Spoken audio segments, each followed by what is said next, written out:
বিয়ের আগে আমি তোমার সাথে বাসর করতে চাই, যাতে জানতে পারি তোমার বেড পারফরমেন্স কেমন। তোমার কি এতে কোনো আপত্তি আছে? নিজের হবু স্বামীর মুখে এমন কথা শুনে চমকে উঠল ধৃতি। ঘৃণায় ভ্রুযুগল আপনা আপনি কুঁচকে এলো। মুখ দিয়ে বের হতে চাইল অশ্রাব্য গালি, তবুও সে নিজেকে সামলে নিয়ে ভদ্রতার সাথে বলল, আমার মনে হয় আপনি আমার সাথে মশকরা করছেন, তাই না? কিন্তু এটা অনেক বাজে মশকরা ছিল। ধৃতির কথা শুনে দাঁত কেলিয়ে হাসলো আরহাম শান্ত। টেবিলে রাখা চাবি ঘোরাতে ঘোরাতে বলল, আমাকে দেখে কি তোমার মনে হয় আমি মজার মুডে আছি? I am serious. এই পর্যায়ে ধৃতি আর নিজের রাগ দমিয়ে রাখতে পারল না। নিজের সামনে রাখা পানি ভর্তি বোতলে থাকা সমস্ত পানি ছুঁড়ে মারল আরহাম শান্তর দিকে। বিনিময়ে আশ্চর্যজনকভাবে শান্ত কোনো রাগী প্রতিক্রিয়া না দিয়ে সুন্দর করে হাসল। আবারও বলল, আমার প্রস্তাবটা নিয়ে আরেকবার ভেবে দেখতে পারো। ধৃতির ধৈর্যের বাঁধ ভেঙে যাওয়ায় সে চিৎকার করে বলে উঠল, ব্যাস, অনেক হয়েছে। শুধুমাত্র আমার ভাইয়া আমার জন্য আপনাকে পাত্র হিসেবে ঠিক করেছে, এই জন্য এতক্ষণ আমি চুপচাপ আপনার এসব বাজে কথা সহ্য করছিলাম। কিন্তু আর না, আমার ধৈর্যের সব সীমা আপনি অতিক্রম করেছেন। আমি তো এটা ভেবেই অবাক হচ্ছি যে আমার ভাইয়া যে সব সময় আমার জন্য বেস্ট জিনিসটা এনে দিয়েছে, তার চয়েস এতটা বাজে হলো কিভাবে? আপনার মতো নোংরা মানসিকতার একটা মানুষকে সে কি করে আমার স্বামী হিসেবে চুজ করলো? উফ, আমি আর ভাবতে পারছি না। I need space. বলে ধৃতি ক্যাফে থেকে বেরিয়ে গেল। শান্ত ধৃতিকে আটকালো না। তার যাওয়ার পানে তাকিয়ে একটা রহস্যজনক হাসি দিয়ে বলল, তুমি যতই হম্বিতম্বি করো মেয়ে, দিন শেষে তোমাকে আমার কাছেই ধরা দিতে হবে। এই আরহাম শান্তের নজর একবার যার দিকে পড়ে, সে তাকে একদম নিজের করে নেয়। যতক্ষণ তার উপর আকর্ষণ থাকে ততক্ষণ নিজের কাছে রেখে দেয়, আর তারপর যখন তার উপর থেকে আকর্ষণ উঠে যায়, তারপর বলি টিস্যু দিয়ে নিজের ভেজা শার্টটা মুছে নিয়ে অতঃপর টিস্যুটা ডাস্টবিনে ফেলে দিয়ে বলে, এইভাবেই তাকে ছুঁড়ে ফেলে দেই। হা হা করে হেসে উঠল। শান্ত বেশ স্টাইল নিয়ে উঠে দাঁড়িয়ে একটা নাম্বারে ফোন দিল। অতঃপর একটা দুষ্টুমি সূচক হাসি দিয়ে বলল, তোমার পালানোর সব পথ আমি বন্ধ করে দিয়েছি ধৃতি। এবার হয় তোমাকে আমার কাছে ধরা দিতে হবে, আর না হয় নিজের সব কিছু হারাতে হবে। বলেই শান্ত আবারও এক রহস্যজনক হাসি দিল। সেই হাসির মধ্যে এক নিগুড় রহস্য লুকিয়ে যা কেবল জানে এবং আন্দাজ করতে পারে শান্ত। অন্য কেউ তার ভয়াবহতা সম্পর্কে ঘূর্ণাক্ষরেও আন্দাজ করতে পারবে না। ধৃতি নিজের বাড়িতে প্রবেশ করে দেখতে পায় বাড়ি অন্ধকারে নিমজ্জিত। এতে সে খানিকটা ভয় পেয়ে যায়। মনে মনে বলে, কি ব্যাপার, হঠাৎ কি হলো এখানে? এমন সময় হঠাৎ করে তার বাড়ির সমস্ত লাইট জ্বলে উঠল। সামনে কিছু একটা নজরে আসতেই ধৃতি অবাক চোখে তাকিয়ে রইল। তার 8 বছর বয়সী ভাইপো টুটুল দৌড়ে দৌড়ে তার কাছে এসে বলে, ফুপুমণি, তুমি এসেছো? জানো, ওই লোকগুলো খুব খারাপ। ওরা আমায় অনেকক্ষণ ধরে একটা অন্ধকার ঘরে বন্ধ করে রেখেছে। আম্মু আব্বুর সাথেও আমাকে দেখা করতে দেয়নি। ধৃতি তার সম্মুখে দাঁড়ানো আগন্তুক ব্যক্তিদের উদ্দেশ্যে বলে, কে আপনারা, আর কি চাই আপনাদের? কেন এসেছেন এখানে? কালো মুখোশ পরিহিতার লোকগুলো একে অপরের দিকে কিছু সময় চাওয়াচাওয়ি করে, অতঃপর কোনো প্রতিক্রিয়া দেখায় না। এর মধ্যে একটা গম্ভীর পুরুষালী স্বর ভেসে আসে, ওরা কিছুই চায় না, যা চাওয়ার আমি চাই, এবং সেটা আমাকে দিতে পারলে কেবল তুমি। ধৃতি গলার স্বর অবলম্বন করে পিছনের দিকে তাকাতেই হতবাক হয়ে গেল। অস্ফুট সুরে বলল, আপনি? আরহাম শান্ত এগিয়ে আসে ধৃতির দিকে। ধৃতি আরহাম শান্তর কাছে গিয়ে তার শার্টের কলার চেপে ধরে বলে, কি চান আপনি আমার থেকে? তোমার শরীর চাই। ধৃতির পুরো শরীর জ্বলে ওঠে। সে আর নিজেকে সামলাতে পারে না। ঠাস করে থাপ্পড় বসিয়ে দেয় শান্তর গালে। শান্ত তখনও বরাবরের ন্যায় নির্জীব, যেন এসব কিছুর কোনো প্রভাবই পড়ছে না তার উপর। বরঞ্চ ধৃতিকে নিজের সাথে আষ্টে পৃষ্ঠে জড়িয়ে নিয়ে বলে, আমি চাইলেই তোমাকে জোর করে বেডে নিয়ে যেতে পারতাম, বাট ইউ নো হোয়াট, আমি এসব জোর জবরদস্তির মধ্যে কোনো মজা খুঁজে পাই না। অ্যাটলিস্ট আই এম নট এভরিপিস্ট। আমার তো অন্য কিছু চাই। একটা মেয়ে স্বেচ্ছায় তার ইজ্জত আমায় দিয়ে দেবে। ধৃতি চিৎকার করে বলে, আমায় ছেড়ে দে শয়তান। তুই যদি ভেবে থাকিস এসব করার মাধ্যমে আমায় পাবি, তো ভুল ভাবছিস। আমি অন্য মেয়েদের মতো না। জানি তো, you are a unique girl, তাই তো তোমার প্রতি এত নেশা বোধ করছি। কিন্তু কি করব বলো, আমার নজর যার দিকে যায় তার যে এই পরিণতিই কাম্য। বলেই শান্ত তার লোকদের কিছু একটা ইশারা করে। কিছুক্ষণ পরেই তারা প্রজেক্টর স্ক্রিনে এমন একটা ছবি দেখায় যা দেখে রীতিমতো আঁতকে ওঠে ধৃতি। কারণ সেখানে দেখা যাচ্ছিল ধৃতির ভাইকে কেউ বেধড়ক মারছে আর তার ভাবি সমানে কেঁদে চলেছে। ধৃতি এই দৃশ্য দেখে সহ্য করতে পারে না, চিৎকার করে বলে, ওদের থামতে বলুন। আমি আমি আমার ভাইয়ার এই কষ্ট দেখতে পাচ্ছি না। আরহাম শান্ত একটা বিশ্রী হাসি দিয়ে বলল, তাহলে তো তোমাকে নিজের সব কিছু আমায় দেখাতে হবে। ধৃতি বুঝতে পারে শান্ত কোন দিকে ইশারা করছে, তার গলা ধরে আসে। সব কিছু ভুলে সে শান্তর কাছে আকুতি করে বলে, দয়া করে আমার ভাইয়াকে ছেড়ে দিন। এর বিনিময়ে আপনি আমার কাছে যা চাইবেন আমি আপনাকে তাই দিব। শান্ত বিজয়ীর হাসি দেয়। এতক্ষণ ধরে সে যেন এটাই চাইছিল। তাই তো বলে, I need your virginity, you have to go bed with me. Riti যেন চোখের সামনে আধার দেখছিল। তার সামনে দাঁড়ানো অতীব সুদর্শন এই সুঠামদেহী পুরুষের মাঝে যেন এক রাক্ষসকে দেখতে পাচ্ছিল সে। কিন্তু ধৃতিরও যে হাত পা বাঁধা। ছোটবেলায় এক দুর্ঘটনায় মা বাবাকে হারানোর পর এই ভাইয়াই তো তাকে বুকে আগলে বড় করেছে। তার ভাইয়ার এই করুণ পরিণতি যে সে সইতে পারবে না। তাই তো নিজের সম্মান ইজ্জত সব কিছু ভুলে যেন গেল সে।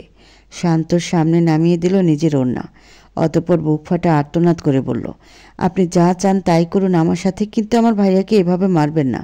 ও যে মরে যাবে এভাবে মার খেতে খেতে। এই তো বুদ্ধিমান মেয়ের মতো কথা। বলে শান্ত ধৃতিকে টেনে নিয়ে গিয়ে একটা রুমের বেডে ছুঁড়ে ফেলল। অতঃপর ঝাঁপিয়ে পড়ল ধৃতির উপর। ধৃতির গালে ঘাড়ে পাগলের মতো কামড়াতে লাগলো। নিজের আধিপত্য বিস্তার করতে লাগলো ধৃতির উপর। ধৃতি কোনো বাধা দিল না, চুপচাপ নিজের সতীত্ব বিসর্জন দিতে লাগলো। তার সকল আর্তনাদ চিৎকার হারিয়ে গেল দেয়ালের ফাঁকে।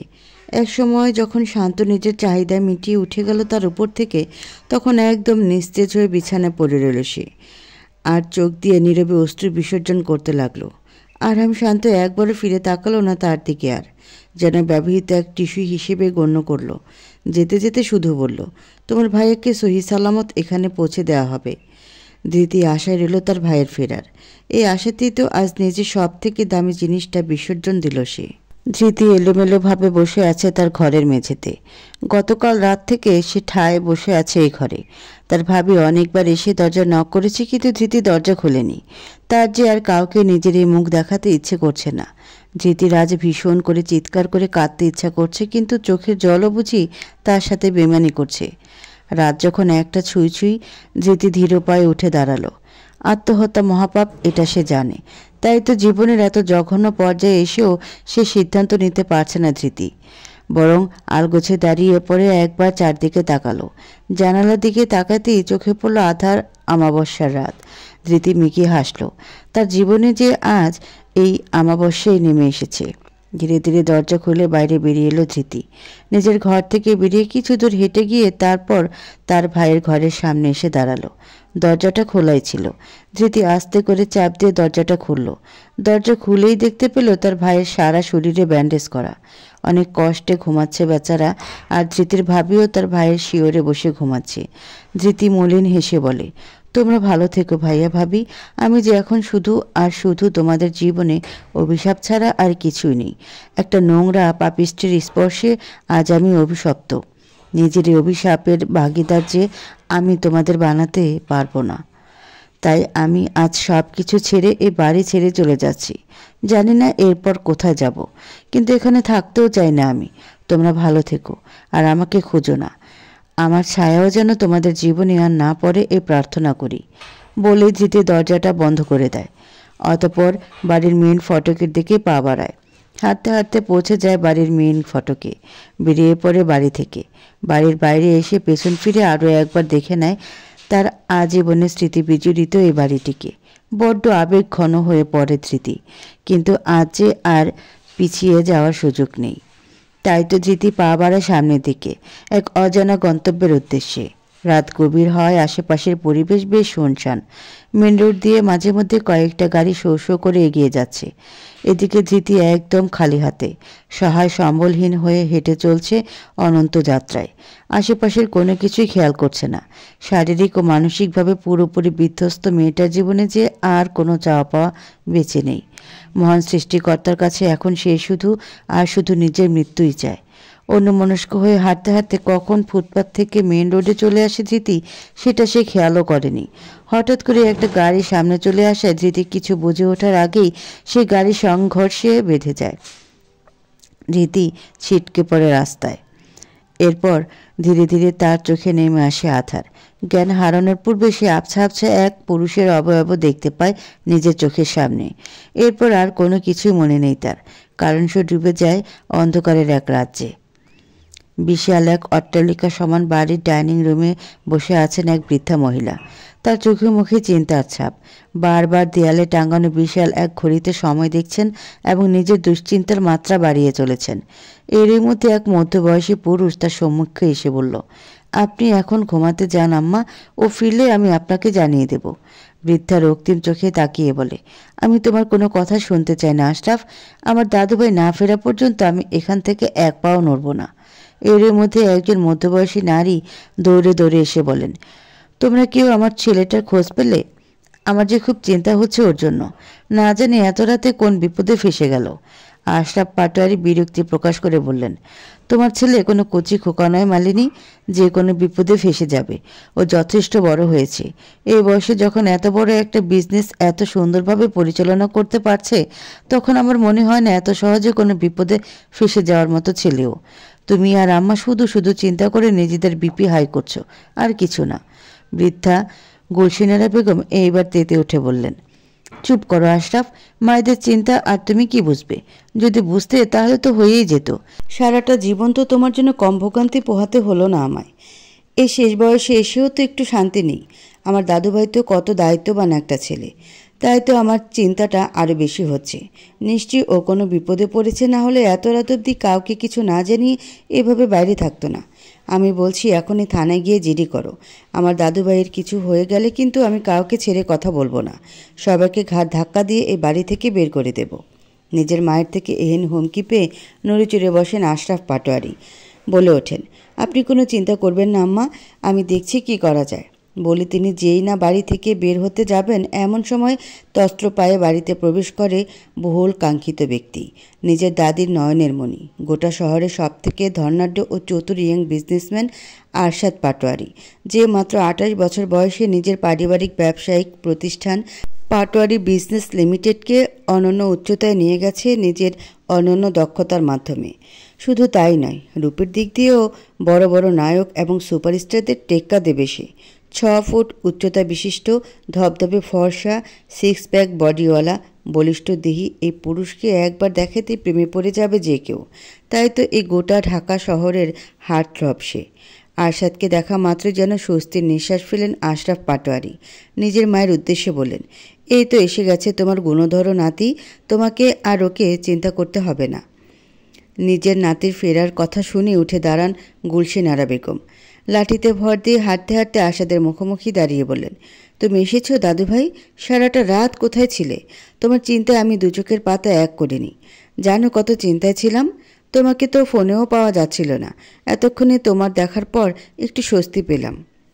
আরশাদ গম্ভীর সুরে বলে, আমাকে নিয়ে তোমাদের কাউকে এত চিন্তা করতে হবে না, আমি একদম ঠিক আছি।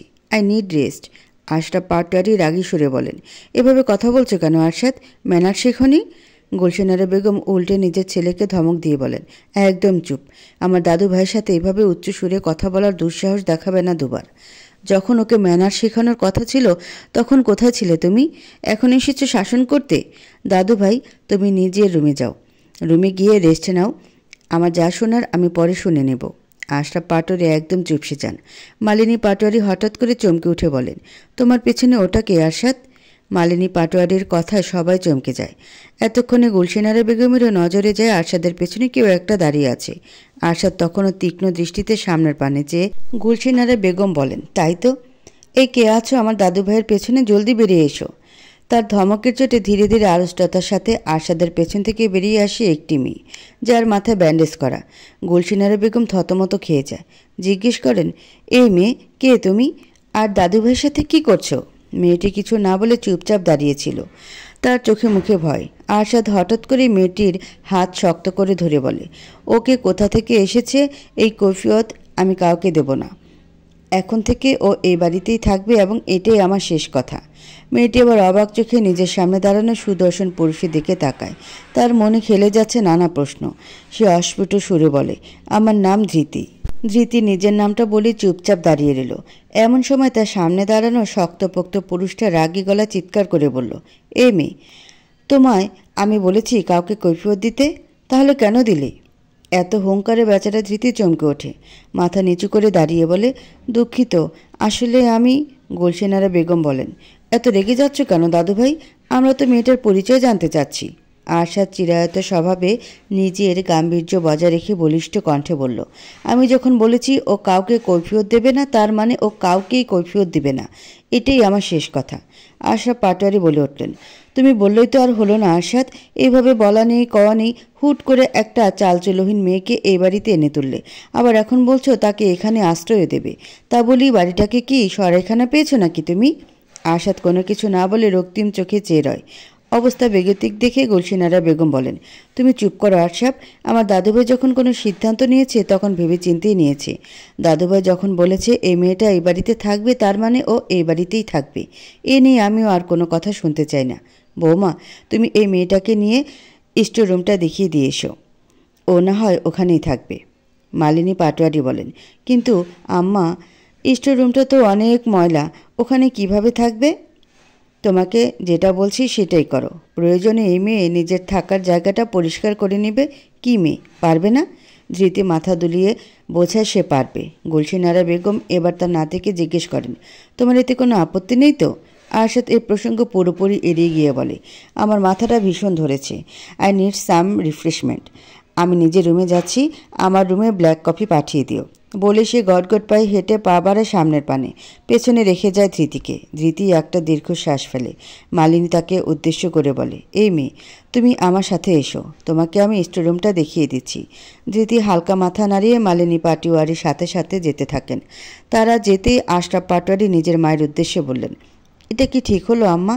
আরশাদ বলল, আর আপনি এভাবে কোনো যাচাই বাছাই ছাড়াই একটা মেয়েকে এ বাড়িতে ঠাঁই দিয়ে দিলেন? এত সহজে কি মেয়েটাকে বিশ্বাস করা ঠিক হলো? যদি এই মেয়ে কোনো স্পাই হয় তখন? যদি কোনো খারাপ মতলব নিয়ে আমাদের বাড়িতে আসে? গুলশানারা বেগম লাঠিতে ভর দিয়ে শক্ত হয়ে দাঁড়িয়ে বলেন, আমাকে এত কাঁচা খেলোয়াড় ভেবো না আশরাফ। তুমি কি ভেবেছ এই মেয়ের ব্যাপারে আমি কোনো খোঁজ খবর নেব না? আগামী 24 ঘন্টার মধ্যেই এর সব বায়োডাটা আমি জোগাড় করে ফেলব। তারপর সন্দেহজনক কিছু পেলে সেই অনুযায়ী ব্যবস্থা নেব। আপাতত দাদুভাইকে শান্ত করার জন্য কিছু বললাম না। দেখেন, যা ভালো মনে করেন। আমি তো বুঝতে পারি না আপনি আপনার নাতিকে এত অন্ধের মতো সাপোর্ট কেন করেন। ও যা বলবে তাই মেনে নিতে হবে। সেটা যদি তুমি বুঝতে তাহলে তো হয়েই যেত। আশার দাদুভাই হলো আমার সোনার ডিম পাড়া হাঁস, তোমার মতো কাঁচা খেলোয়াড় নইও। তোমার উপর দায়িত্ব দিলে তো আজ আমার বিজনেসটার 12টা বেজে যেত। সেখানে দেখো আমার দাদুভাই বিজনেসটাকে কি সুন্দর দাঁড় করিয়েছে। তো আমি ওকে মূল্যায়ন করব না তো কি তোমার মতো মাকাল ফলকে মূল্যায়ন করব? জীবনে কি দিয়েছো আমায়? সারাটা জীবন তো শুধু ভোগান্তিই দিয়ে গেলে। নিজের মায়ের এমন কাট কাট কথা চুপসে যান আশরাফ পাটোয়ারি। অপমানে তার মাথা হেট হয়ে যায়। তবে তিনি এখন কিছু না বললেও সব অপমান মনে রাখছেন। সময় হলে ঠিকই সব অপমানের দাঁত ভাঙা জবাব দেওয়ার অপেক্ষায় আছেন। মালিনী পাটোয়ারি ধৃতিকে নিয়ে যেতে যেতে বলেন, তোমার নামটা এত কঠিন কেন গো মেয়ে? আমি তো উচ্চারণই করতে পারছি না। ধৃতি মুচকি হেসে বলে, আপনি চাইলে আমাকে কোনো সহজ নামেও ডাকতে পারেন, যে ডাকটা আপনার কাছে সহজ হবে। মালিনী পাটোয়ারি কিছুক্ষণ ভেবে বলেন, কি নামে ডাকা যায় তোমায়? মালিনী পাটোয়ারি ধৃতিকে ভালো করে পর্যবেক্ষণ করে বলেন, মাশাল্লাহ, একদম ফুলের মতো নিষ্পাপ তুমি। তোমাকে বরং আমি ফুল বলেই ডাকি, কি বলো? ধৃতির হাসি মুখে হঠাৎ আধার নেমে আসে। মনে পড়ে যে অতীতের কিছু ভয়াবহ স্মৃতি। সে আর কিছু বলতেই পারে না। এদিকে ধৃতিকে চুপ দেখে মালিনী পাটোয়ারি বলেন, এই মেয়ে, কিছু বলছে না কেন? নামটা কি পছন্দ হয়নি? ধৃতি তার ভাবনা থেকে বেরিয়ে সামান্য হেসে বলে, পছন্দ হবে না কেন? খুব পছন্দ হয়েছে। আপনি আমায় ফুল বলেই ডাকেন।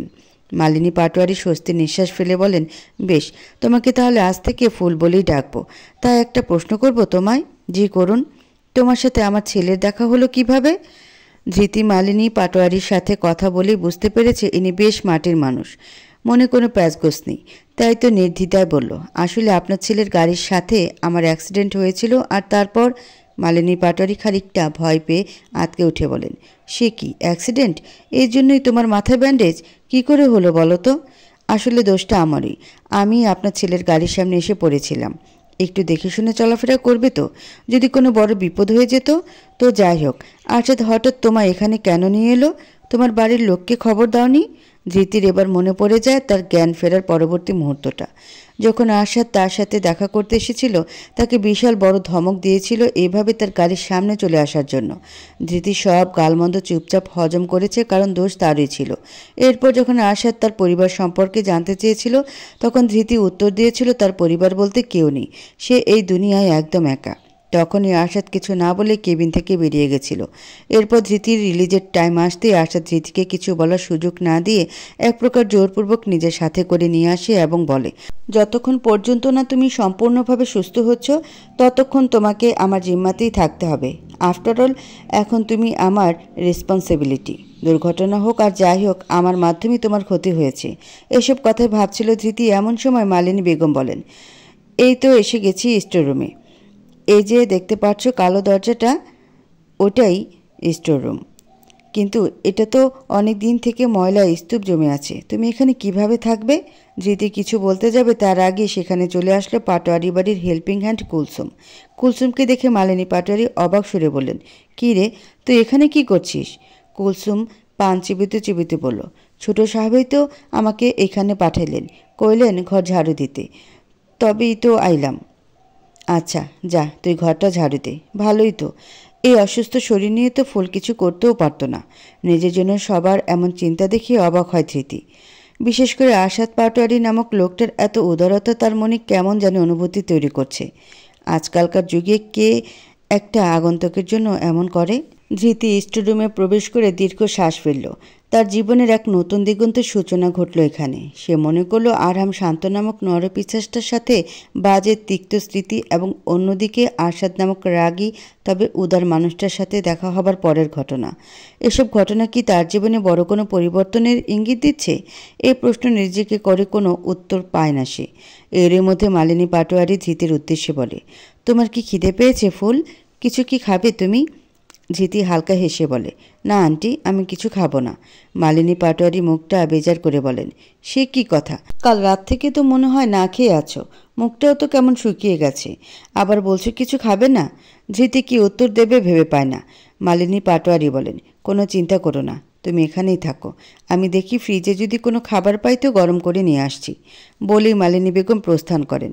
অতঃপর রান্নাঘরে এসে ফ্রিজে গতকালকের কিছু খাবার দেখতে পান এবং সেটাই গরম করে দেন। খাবারগুলো নিয়ে ধৃতির কক্ষের দিকে যেতে গিয়ে হঠাৎ আশরাফ পাটোয়ারির মুখোমুখি হন। নিজের স্বামীকে বেশ খানিকটা ভয় পান মালিনী পাটোয়ারি। তাই তো আশরাফ পাটোয়ারিকে দেখে তার হাত পা কাঁপতে শুরু করে। আশরাফ পাটোয়ারি বলেন, এই খাবার কার জন্য নিয়ে যাচ্ছ? ফুলের জন্য। ফুল? আরশাদ যে মেয়েটাকে নিয়ে এসেছে? যত সব ঢং! কোথাকার কোন মেয়ে তুলে এনেছে তোমার ছেলে, এখন তাকে নিয়ে তোমার এসব আদিক্ষেতা শুরু হয়েছে। এই বাড়িতে একটা বাইরের মেয়েও যা সম্মান পাচ্ছে, আমার নিজের ছেলেও।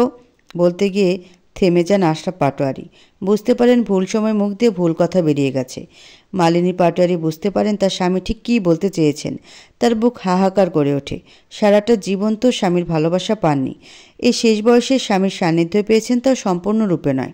তার স্বামী আজও তার অন্য স্ত্রী এবং তার সন্তানকেই তার এবং আরশাদের থেকে বেশি গুরুত্ব দেয়। যদিও এতে মালিনী পাটোয়ারির এখন আর তেমন কিছু যায় আসে না, কিন্তু মনের মাঝে এক লুকানো ব্যথা থেকেই যায়। মালিনী পাটোয়ারি আর কোনো কথা না বলে সামনের দিকে এগিয়ে যেতে থাকেন। এদিকে আশরাফ পাটোয়ারি বিড়বিড় করে বলেন, যতদিন আম্মা বেঁচে আছেন ততদিন আমি হয়তো নিজের ছেলেকে এই বাড়িতে আনতে পারবো না, কিন্তু একদিন না একদিন আমি ওকে এই বাড়িতে নিয়ে আসবই, এটাই আমার প্রতিজ্ঞা। পৃথিবীর বুকে এক নতুন দিনের আগমন। ধৃতির জীবনের অন্ধকার কি মিটবে এই আগমনী প্রভাতে? হয়তো না। ধৃতি সকাল সকাল ঘুম থেকে উঠে বাইরে এলো। বাইরে এসে দেখলো গোটা বাড়ি প্রায় ফাঁকা, শুধু কুলসুম একা হাতে রান্না করছে। ধৃতি এই দৃশ্য দেখে আবারও নিজের রুমের দরজা লাগাতে যাবে এমন সময় তার সামনে এসে দাঁড়ালো এক সুদর্শন ছায়ামূর্তি। ধৃতির মুখ দিয়ে আপনা আপনি বের হয়ে গেল, মিস্টার আরশাদ। আরশাদ গম্ভীর সুরে ধৃতিকে বলল, আজ দুপুরে তুমি আমার সাথে বের হবে, আর এই নিয়ে আমি আর কোনো কথা শুনবো না। দুপুর 12টার মধ্যে যেন তোমায় একদম পরিপাটি হয়ে রেডি হয়ে থাকতে দেখি। দ্বিতীয়বার যেন এই নিয়ে আর কোনো কথা বলা না লাগে। বলে সে স্বভাব সুলভ ভঙ্গিতে হেঁটে চলে যায়। ধৃতি আশাদের চলে যাওয়ার দিকে তাকিয়ে থাকে অবাক চোখে। এই লোকটা এত অদ্ভুত অদ্ভুত কাণ্ড ঘটায় যে কিছু বোঝা যায় না। দুপুরবেলা আরশাদ স্টুডিয়ামের বাইরে দাঁড়িয়ে আছে ধৃতির অপেক্ষায়। বারবার ঘড়িতে সময় দেখছে। 12:05 পেরিয়ে গেছে, কিন্তু এখনও ধৃতির বেরোনোর কোনো কথা নেই। আরশাদের বিরক্তির মাত্রা ততক্ষণে আরও বাড়ল।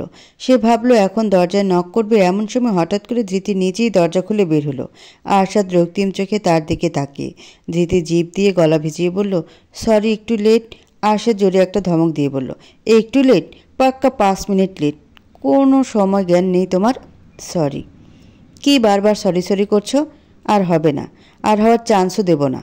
আমার এত বাজে সময় নেই যে তোমার পেছনে নষ্ট করব। আজ নেহাতই কিছু জরুরি দরকার ছিল তাই, না হলে যাই হোক, তুমি আর সময় নষ্ট না করে আমার সাথে চলো। কিন্তু আমরা কোথায় যাব? আশাদ আবারও গর্জে উঠে বলে, তোমাকে একবার বলেছি না কাউকে কৈফিয়ত দিতে আমি পছন্দ করি না, তবুও কেন বারবার প্রশ্ন করছো? Sorry, no sorry, keep quiet এবং ফলো মি। ধৃতি একদম চুপ হয়ে আশাদের পিছু পিছু যেতে থাকে। এমন সময় আশরাফ পাটোয়ারির নজরে এসে যায় দুজনে। তিনি এগিয়ে এসে বলেন, এই মেয়েটাকে নিয়ে তুমি কোথায় যাচ্ছ আরশাদ? আরশাদ বরাবরের মতো গম্ভীর মুখশ্রী করে তাকিয়ে আছে। যা বুঝিয়ে দিচ্ছে সে কাউকে কোনো কৈফিয়ত দেওয়ার মুখাপেক্ষী নয়। আশরাফ পাটোয়ারির সামনে থেকে ধৃতির হাতটা শক্ত করে ধরে বাইরে বেরিয়ে এলো আরশাদ। আশরাফ পাটোয়ারি রাগে চোখে তাকিয়ে রইলেন। বললেন, দিন দিন এই ছেলের বেয়াদবির মাত্রা ছাড়িয়ে যাচ্ছে। এবার আমাকেই কিছু করতে হবে, না হলে কখনোই একে নিজের কবজায় আনতে পারবো না। ধৃতিকে নিয়ে বসুন্ধরা শপিং কমপ্লেক্সের সামনে গাড়ি থামালো আরশাদ। ধৃতি অবাক হয়ে বলল, আমরা এখানে কেন এসেছি? গান গাইতে এসেছি। কিন্তু এটা তো শপিং মল। তো জানোই যখন শপিং মল, তাহলে আবার জিজ্ঞেস করছো কেন? শপিং মলে মানুষ কী করতে আসে জানো না? গবেট কোথাকার। ধৃতি মাথা নামিয়ে বলে, কিন্তু আমার কাছে তো শপিং করার টাকা নেই। আরশাদ এবার হাত মুষ্টিবদ্ধ করে নিজের রাগটা নিয়ন্ত্রণের চেষ্টা চালিয়ে যায়। অতঃপর ধৃতির উদ্দেশ্যে বলে, কি খাবে তুমি? আপনি যা অর্ডার দেবেন। আরশাদ একটা দীর্ঘ শ্বাস ফেলে নিজের পছন্দ মতো কিছু ওয়েস্টার্ন কাজিনস অর্ডার করে। আশরাফ পাটোয়ারি ও গুলশিনারা বেগম দুজনে সোফায় বসে। গুলশিনারা বেগম নিউজ পেপার্স পড়ে চলেছেন আর আশরাফ পাটোয়ারি বলে চলেছেন, আম্মা এবার আপনি কিছু বলুন। আপনার নাতি কিন্তু ওই মেয়েটাকে নিয়ে এবার বাড়াবাড়ি করছে। আমার কাছে ব্যাপারটা সুবিধা লাগছে না। কিভাবে যে আমার সামনে দিয়ে ওই মেয়েটার হাত ধরে বেরিয়ে গেল দেখলে আপনি নিজেই বুঝতেন। এখনই এটাকে নিয়ন্ত্রণ করা উচিত। এই মেয়েকে আমার সুবিধা লাগছে না। গুলশিনারা বেগম কথাগুলো শোনেন কিন্তু কোনো প্রতিক্রিয়া জানান না। এর মধ্যে আরশাদ ধৃতিকে নিয়ে চলে আসে। তাদের হাতে অনেকগুলো শপিং ব্যাগ।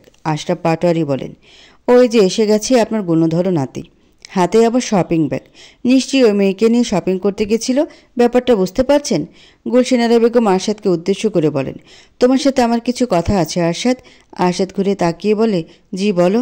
আগামীকাল আমি মিস্টার আশিকুর চৌধুরীকে ডেকে পাঠিয়েছি তোমার এবং আনিকার এনগেজমেন্টের ডেট ফিক্সড করার জন্য। তুমিও উপস্থিত থাকার চেষ্টা করবে। আরশাদ গম্ভীর এবং ভাবলেশীনভাবে বলে, আচ্ছা। বলে ধৃতির হাত ছেড়ে দিয়ে নিজের রুমের দিকে পা বাড়ায়। ধৃতি ঠায় দাঁড়িয়ে থাকে। আরশাদ গায়ে একটা ফর্মাল টি শার্ট জড়িয়ে বাইরে বের হলো। এমন সময় তার নজর এলো বাড়ির সামনের বাগানে মৌন হয়ে দাঁড়িয়ে থাকা ধৃতি। ধৃতিও দেখলো আরশাদের পানে, কিন্তু বেশিক্ষণ তাকালো না। সাথে সাথে চোখ সরিয়ে নিল। তার জীবনের দ্বন্দ্বগুলো তাকে ভেতর থেকে একদম চুরমার করে দিচ্ছে। জীবনে তো আর বাঁচার ইচ্ছাটাই নেই। তবুও সৃষ্টিকর্তার ভরসায় বেঁচে আছে ধৃতি। তার বিশ্বাস একদিন সৃষ্টিকর্তা তার জীবনে সুখ নিয়ে আসবে, আর সেই সুখের সূচনায় ঘটবে আরহাম শান্তর জীবনের ধ্বংস দিয়ে। এসব ভেবে ধৃতির চোখ রক্তিম বর্ণ ধারণ করল। এদিকে আরশাদ কানে ইয়ারবাডস লাগিয়ে কারোর সাথে জরুরি কথা বলতে বলতে স্থান ত্যাগ করল। ধৃতিও নিজের রুমের দিকে পা বাড়ালো। রুমে যেতে যেতে দেখতে পেল পাটোয়ারি বাড়িতে বিরাট আয়োজন চলছে। মালিনী পাটোয়ারি, গুলশিনারা বেগম, আশরাফ পাটোয়ারি সবাই দৌড়ের উপর আছেন। ধৃতি কাল যতদূর শুনল, আজ তো আরশাদের হবু স্ত্রী তাকে দেখতে আসার কথা। সে নিয়ে এত আয়োজন, ব্যাপারটা কেমন যেন ঠেকলো তার কাছে। তবে বড়লোকদের ব্যাপার স্যাপার আলাদাই, তাই এসব নিয়ে আর মাথা ঘামালো না ধৃতি। চুপচাপ নিজের কক্ষে প্রবেশ করে দরজা ফিরিয়ে দিল। অতঃপর ভাবতে লাগলো, বর্তমানে সে জীবন কিভাবে অতিবাহিত করবে। এভাবে মানুষের বাড়িতে আশ্রিত হয়ে আর কতদিন থাকা যায়? নিজেকেও তো জীবনে কিছু করতে হবে। নিজের একটা ব্যবস্থা তাকে করতেই হবে। প্রয়োজনে সে এসবের জন্য আরশাদের সাহায্য নেবে। তবুও এই অবস্থা থেকে তার উন্নতির প্রয়োজন। বেশ রাজকীয় ভাব নিয়ে পাটোয়ারি বাড়িতে প্রবেশ করেন আশিকুর চৌধুরী এবং তার একমাত্র মেয়ে আনিকা চৌধুরী। আনিকার পরনে একটি রাজকীয় লেহেঙ্গা, যা তার পরিবারের আভিজাত্যকেই তুলে ধরেছে। আনিকা সেই লেহেঙ্গা ধরে অনেক কষ্ট করে হাঁটছে। আশিকুর চৌধুরী এসে আশরাফ পাটোয়ারির সাথে হাত মেলালেন। আশরাফ পাটোয়ারি হাসি মুখে বললেন, এখানে আসতে কোনো অসুবিধা হয়নি তো? না, কোনো অসুবিধা হয়নি। তা মিসেস গুলশানারা বেগম কোথায়? ওনাকে তো আশেপাশে কোথাও দেখছি না। এমন সময় গুলশানারা বেগম লাঠিতে ভর দিয়ে ধীরে ধীরে এসে বললেন, আমাকে স্মরণ করছিলেন? আমি এসে গেছি। আনিকা তো গুলশানারা বেগমকে দেখা মাত্রই তাকে জড়িয়ে ধরে বলে, তুমি কেমন আছো গ্র্যানি? কতদিন পর তোমায় দেখলাম। আমি ভালো আছি আনিকা দিদিভাই, তুমি কেমন আছো বলো? আমিও ভালো আছি। আচ্ছা, আমার কেমন লাগছে? আশাদের পছন্দ হবে তো? হবে না মানে? আশা তো আজ তোমার থেকে চোখই ফেরাতে পারবে না। আশিকুর চৌধুরী বলেন, আমি তো চেয়েছিলাম আমার একমাত্র মেয়ের এনগেজমেন্ট অনেক ধুমধাম করে করতে, কিন্তু আপনারা বললেন যে একটু তাড়াতাড়ি করে করতে, তাই সেরকম অ্যারেঞ্জমেন্ট করা সম্ভব হলো না। তার উপর বাংলাদেশে আমাদের বাড়িটা অনেক দিন থেকে খালি পড়ে আছে, তাই নতুন করে সেখানে ডেকোরেশন করা সম্ভব না, তাই এখানেই এনগেজমেন্টটা করলাম। আপনারা তো জানেনই আমি আর আমার প্রিন্সেস দুজনই এখন আমেরিকায় থাকি। বিয়ের পর তো আশাদও আমেরিকাতেই থাকবে বেশিরভাগ সময়। আফটারঅল আমার সব বিজনেস তো ওই সামলাবে। আশরাফ পাটোয়ারির চোখ চকচক করে ওঠে। তিনি মনে মনে বলেন, এটাই তো চেয়েছিলাম আমি। আরশাদ আপনার কোম্পানির দায়িত্ব নিয়ে ব্যস্ত হয়ে পড়বে, আর এদিকে আমি সেই সুযোগে আমার ছেলেকে পাটোয়ারি বিজনেস লিমিটেড আর তারপর এই বাড়িতে প্রবেশ করাবো বলেই একটা অন্যরকম হাসি দেন। এদিকে গুলশানারা বেগম একটা অন্যরকম হাসি দিয়ে বলেন, এসব নিয়ে পরে কথা বলা যাবে। আনিকা মা, তুমি আসো আমার সাথে। আরশাদ একটু পরে চলে আসবে, তারপর এনগেজমেন্টের মূল আনুষ্ঠানিকতা শুরু হবে। আনিকা গুলশানারা বেগম এর কথা মতো তার সাথেই যায়। আনিকাকে আজ অনেক খুশি লাগছিল। আশিকুর চৌধুরী আশরাফ পাটোয়ারির উদ্দেশ্যে বলেন, জানেনই তো আমার এই মেয়েটাই সব। সেই 10 বছর আগে আমার স্ত্রীর সাথে আমার ডিভোর্স হয়ে যায়। তারপর থেকে ওকে নিয়ে আমার জীবন। ওর মুখে হাসিটা দেখার জন্য আমি সব করতে পারি। এই জন্যই তো আপনার ছেলে আশিকুরের সাথে ওর বিয়ে ঠিক করলাম, কারণ আমার মেয়ের ওকে পছন্দ। না হলে হাতের কাছে আরও কত ভালো ভালো অপশন ছিল। আমেরিকার কত ধর্নাঢ্য বিলিনিয়ার বিজনেসম্যানরাও তো ওকে বিয়ে করার জন্য এক পায়ে খাড়া ছিল। আশরাফ পাটোয়ারি বলেন, সেটা তো আমি জানি। আপনার চৌধুরী এন্টারপ্রাইজের কাছে তো আমরা কিছুই না, তবুও যে আপনাদের সাথে আত্মীয়তা করার সুযোগ হয়েছে আমাদের কাছে, এটাই অনেক। এর মধ্যে বাড়িতে আগমন ঘটে আরশাদের। আরশাদ এসেই বাড়িতে এত আনুষ্ঠানিকতা দেখে অবাক হয়ে যায়। আবার অনেক গেস্টও তো উপস্থিত, কিন্তু সে তো জানতো আজ এমনি আনিকা আর তার বাবা আসবে এনগেজমেন্টের ডেট ফিক্সড করতে, তাহলে এত আয়োজন কেন? এই প্রশ্ন আশাদের মাথার মাঝেই ঘুরতে থাকে, কিন্তু সে কোনো উত্তর খুঁজে পায় না। এমন সময় তার মা মালিনী পাটোয়ারিকে দেখতে পেয়ে সে বলে, মা, এখানে কিসের আয়োজন চলছে? কিসের আবার? তোর এনগেজমেন্টের? আমার এনগেজমেন্ট মানে? গুলশানারা বেগম এগিয়ে এসে বলেন, আজ তোমার আর আনিকার এনগেজমেন্ট। কিন্তু এটা তো কথা ছিল না দাদি। এখানে অনেক গেস্ট এসেছে দাদুভাই, তাই আশা করি তুমি কোনো সিনক্রেট করবে না। বোঝার চেষ্টা করো এই এনগেজমেন্টটা হওয়া আমাদের কোম্পানির জন্য কতটা গুরুত্বপূর্ণ। তাছাড়া আজ না হয় কাল এটা তো হওয়ারই কথা ছিল, তাই আজ হলেই বা কী সমস্যা? আশাদ আর কিছু বলতে যাবে এমন সময় আনিকা এসে তার হাত টেনে ধরে বলে, চলো আমরা কাপল ডান্স করি। বলে আরশাদকে স্টেজের মধ্যে নিয়ে গিয়ে বলে, ডিজে মিউজিক প্লিজ। थोड़ी फुर्सत भी मेरी जान का भी बाहों को दीजिए, थोड़ी फुर्सत भी मेरी जान का भी बाहों को दीजिए, आज की रात मजा हुस्न का आँखों से लीजिए। গানের তালে আনিকা একাই নেচে যায়। এদিকে আশাদের দৃষ্টি তো কিছুটা দূরে জড়সড় হয়ে দাঁড়ানো ধৃতির দিকে। সে ভাবলেই ক্ষীণভাবে পুরো অনুষ্ঠান পর্যবেক্ষণ করছে। আরশাদ চেয়েছিল ধৃতির পানে। এদিকে ধৃতির দৃষ্টি পাটোয়ারি বাড়ির আড়ম্বরপূর্ণ আলোকসজ্জায়। আশরাফ পাটোয়ারি আরশাদের উদ্দেশ্যে বললেন, আনিকা কত সুন্দর নাচে, তুমিও সঙ্গ দাও। আরশাদ ধৃতির থেকে চোখ ফিরিয়ে গম্ভীর সুরে বলল, আমি ডান্স করতে ইন্টারেস্টেড নই। আনিকা এতে কিছুটা অপমানিত বোধ করলো, কিন্তু কোনো কড়া প্রতিক্রিয়া দেখালো না। গুলশানারা বেগম পরিস্থিতি স্বাভাবিক করার জন্য বললেন, এসব নাচ গান পরে অনেক করা যাবে। আমার দাদুভাই কত ঝড় ঝাঁকি সামনে এলো, ওকে একটু সময় দাও তোমরা। তো যাই হোক, আপাতত আমরা এনগেজমেন্টের মূল আনুষ্ঠানিকতা শুরু করি, তারপর না হয় অন্য কিছু ভাবা যাবে। আশিকুর চৌধুরী ও গুলশানারা বেগমের সাথে সহমত প্রকাশ করে বলেন, একদম ঠিক বলেছেন আপনি। এখন আপাতত এনগেজমেন্টটা সেরে রাখা যাক, তারপর বাকি অনুষ্ঠানের জন্য তো সারাটা দিন পড়ে আছি।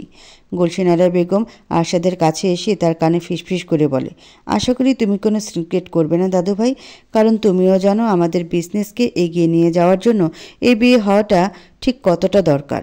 তুমি একজন খাঁটি বিজনেসম্যান, তাই আশা করি তোমার সিদ্ধান্তে আমি হতাশ হব না। সবার নজর তোমাদের এই এনগেজমেন্টকে ঘিরে, তাই তুমি সব দিক বিবেচনা করে সঠিক সিদ্ধান্তটা নিও। এই নাও, তোমার হাতে এই ডায়মন্ড রিং ধরিয়ে দিয়ে গেলাম, এরপর বাকিটা তোমার উপর। আমি জানি তোমার উপর জোর করে কিছু চাপাতে চাইলে তুমি সেটা মানতে চাও না, তবে এখানে ব্যাপারটা সম্পূর্ণ আলাদা। তুমি বিবেক দিয়ে চিন্তা করে সঠিক সিদ্ধান্তটাই নিও। বলে তিনি দূরে সরে আসেন। আরশাদ তখনও গম্ভীর মুখে সেখানেই দাঁড়িয়ে আছে, এক চুলও নড়ছে না। গুলশানারা বেগম এবার খানিকটা ভয় পেয়ে গেলেন। তাহলে কি তার পরিকল্পনা সফল হবে না? কিন্তু তাহলে যে সেটা তার এবং পাটোয়ারি এন্টারপ্রাইজের জন্য ভালো কিছু বয়ে আনবে না।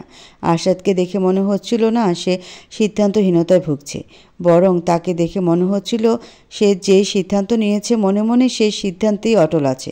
কিন্তু সিদ্ধান্তটা ঠিক কী, এটাই এখন সবথেকে বড় প্রশ্ন। আরশাদ চোয়াল শক্ত করে সামনের দিকে এগোতে থাকে। তার ভাবভঙ্গি দেখে গুলশানারা বেগম ভয় পেয়ে যান। তাহলে কি তার পরিকল্পনা ব্যর্থ হলো? আরশাদ কি তাহলে এবার তার স্বভাবসুলভভাবেই ইচ্ছার বিরুদ্ধে হওয়া এই এঙ্গেজমেন্টটা ভেঙে ফেলবে?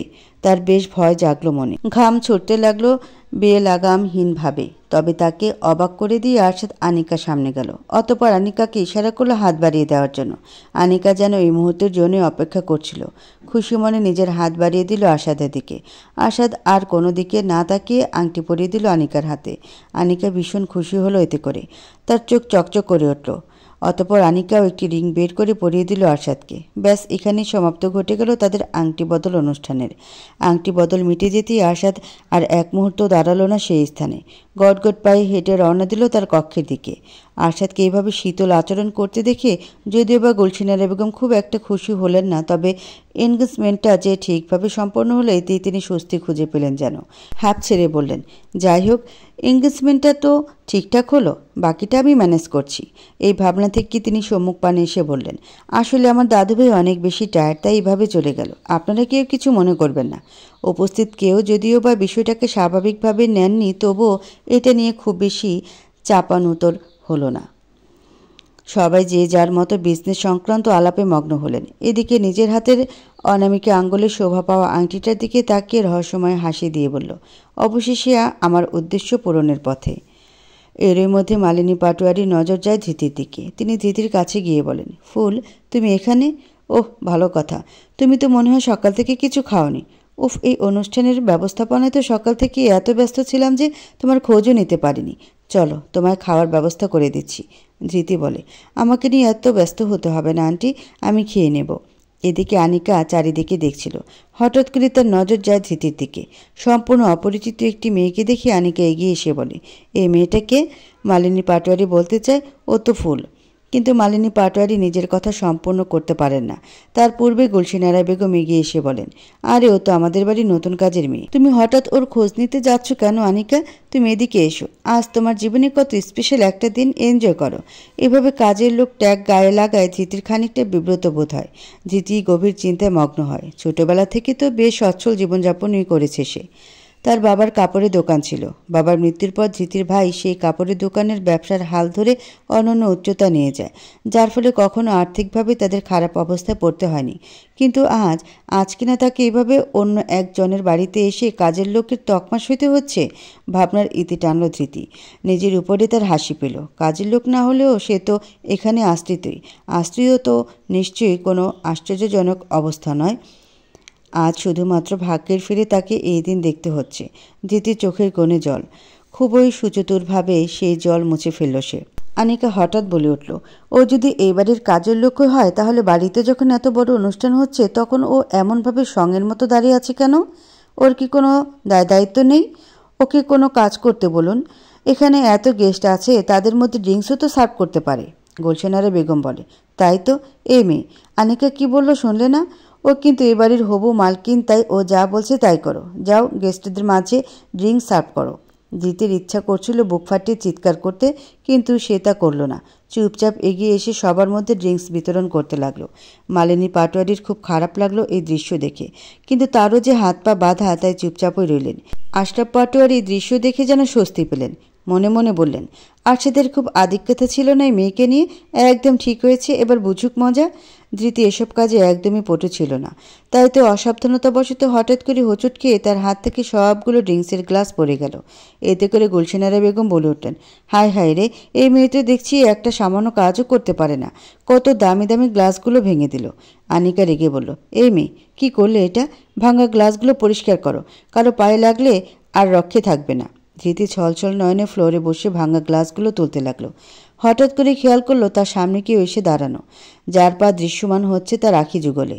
সেই আগন্তুক বিদ্রুপের সুরে বলে উঠল, বাড়িতে এত বড় অনুষ্ঠান অথচ বাড়ির বড় ছেলেকে কেউ জানালে না? It's not fair. ধৃতি পুরোপুরি হতবাক হয়ে গেল কণ্ঠস্বরটা শুনে। এই যে তার সেই চেনা কণ্ঠস্বর, যে কণ্ঠস্বরটা এক রাতে ধ্বংস করে দিয়েছে তার ফুলের মতো সাজানো জীবন। ভয়ে তার গলা শুকিয়ে গেল। মনে নানান আশঙ্কা নিয়ে কাঁপা কাঁপা শরীরে উপরের দিকে তাকাতেই বড় একটা ধাক্কা খেল। অস্ফুট সুরে বলে উঠল, আরহাম শান্ত।